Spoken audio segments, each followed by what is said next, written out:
Ladies and gentlemen, boys and girls, children of all ages, as long as it's over 21. Welcome to another episode of AM Whiskey. I'm Aaron, this is Mark, and today we got a little blind going on here. At least it's blind for Mark. I know what's in here. Interesting. And something that Mark hasn't had before. So we're going to try it out, see what we think.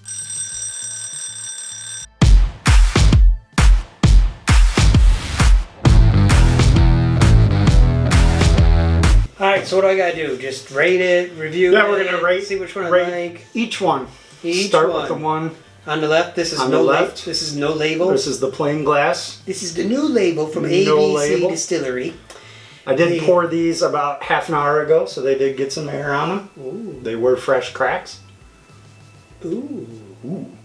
That nose smells like a vanilla cupcake. Yeah, I'll give you vanilla cupcake. Ooh.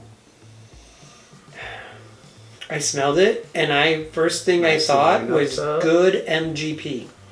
Okay. Like, I smelled it and instantly thought good MGP. All right. There's a little bit of mustiness. Okay, I can see that. Yeah. That like vanilla cupcake is just coming out. It just smells like No spice.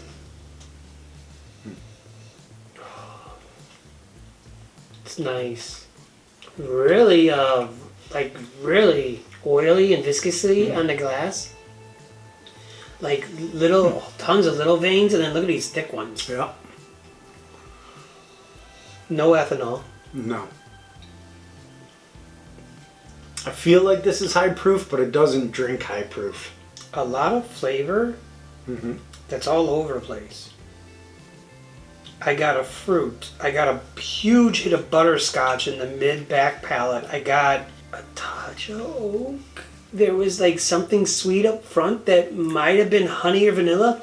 And then it is this weird like cashew line that's somewhere underneath. Like something like I want to say peanut, but it's not.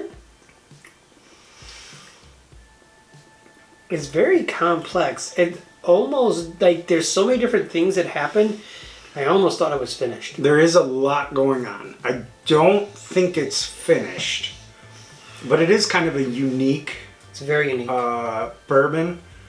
Kind of reminds me of some older, like Turkey-ish kind of vibe. I get kind of a sweet and sour note in there, but I still like. I do feel like there's an underlying kind of nut in there. Like it might be like Jim Beam-ish. Very light. It's not. Like up front on the front of the palate, there's this like warehouse honey funk. Yep. Marriage. Yeah, I like that. I like that a lot. I like it too. Like I like this. That's a good note there because it is kind of a honeyish, warehousey kind of funk. It's sweet warehouse. It's good. I like it. And there is like there's not a ton of oak on it, but that honey is pretty predominant up front. It is sweet. With that little bit of funk there, and you do get some like drying oak, some tannin in the back, but it's not very pronounced. It's a little bit of spice. Like I would call it it's not a 10% rye, but it's not a high rye either. Like Yeah, I don't think this is a high rye. I don't think it's a high rye either. But there I definitely is a little. I don't think it's a weeder. I think it is a just standard. Yeah, rye I think there's bourbon. a little bit of just a little bit of spice. It's real light and moderate. A little bit of leather on the back. All right, let's see.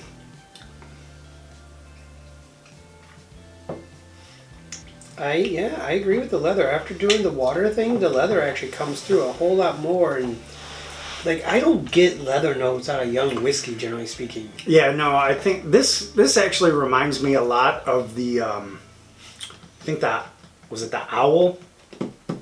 Oh yeah, one of the Jim Beam bottles. One of the Jim Beam bottles. I think it's reminding me of the owl. So this one is a little darker. Do you need a rating off of this? Like, yes. What do you want?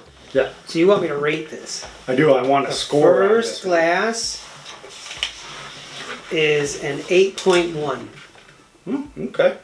I like it. It's a complex whiskey. It's very good. It's easy drinking. There's a crap ton of different things going on, there's got to be something you like. Okay. Because it's so diverse. Yeah, I gave it a 7.8. Okay. I also agree with everything you said. I think it's very tasty. Plays right in that range of a high 7, low 8. This one does look a little darker. It is darker, but I don't know if the nose is any better. Okay. It's similar. No, it's different. There's not nearly as much must on the nose on this one for some reason.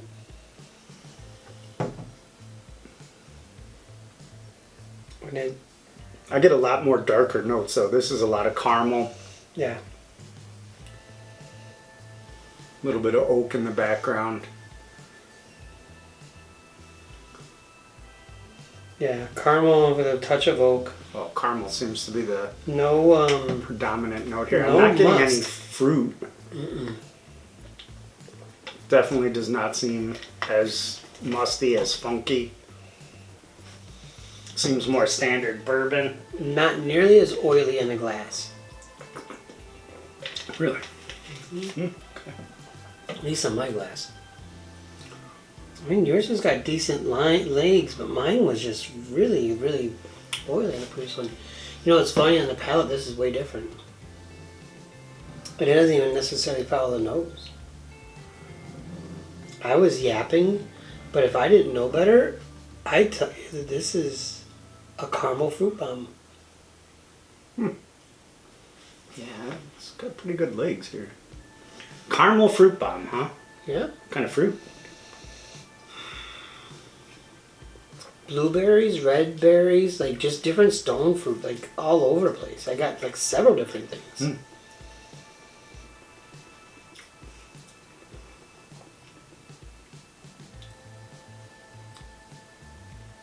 Yeah, caramel spice, a little bit of oak, and I can't figure out what kind of berry it is now. I was originally wanted to say blueberry and strawberry, but no, I don't know.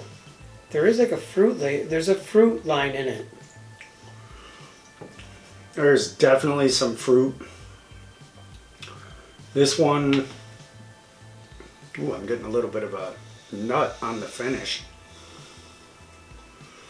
This one does seem to last longer on my palate. Mm-hmm. Oh man, that finish is fantastic. Mm-hmm. The potency on the finish of this one is really, really good. I don't know that I like the flavors as much as I like the first one. But the purity and potency of the flavors are pretty good. It's almost equally as complex, but not quite. I don't know. It's in the ballpark. It is still just sitting on my tongue with beautiful kind of chocolatey, peanutty, kind of that Snickerish vibe. The Snicker vibe. Wow. See, now I can get the fruit in the nose real clearly. I got some of that fruit up front, caramelish fruit, and then on the finish. And the first sip I took a nice small sip and just kind of took it down. And it was a little muted to what I thought. And the second sip, took some in and let it kind of just roll around on my tongue, and it just exploded with flavor. Just exploded. So, now that I've had 3 sips off of this, I actually think this is easier drinking than the first one. Like, this is starting to become more and more velvety and creamy. Yeah, this has got great mouthfeel, if you ask me. Yeah, I like the mouthfeel better here. This doesn't have that kind of funky note that this one did. It does not. And it doesn't have the honey. It's not honey. This is more caramels. It's got some of that note, nut on the back. The darker fruit. But I think this is just... I actually think I like what the flavors do on this one better. I do. This is an 8.4. I'm going to go 8.7. 8.4. 8.4 for me. Oh, and I feel like proof-wise, it's low 100s. Really? I mean, it drinks flavor potency like it should be one teens. But like just the way it drinks is low hundreds. Okay. I wouldn't be surprised if it was 115 to 125. What if I told you it's over 130? I want a bottle. Don't you owe me a bottle? I think he owes me a bottle. I don't know about that, but I don't know about that either, but I think you owe me a bottle. the I may be willing to take this as my bottle payment. unmarked glass was the Augusta Old Root 8. Oh, yeah. This was one of the bottles that I helped pick when we were down recently down in Kentucky. So this is the 8-year Augusta Old Root 8, 120.9 proof. Now I had heard rumor, so it's flagged as an 8-year, but I heard it was almost 9.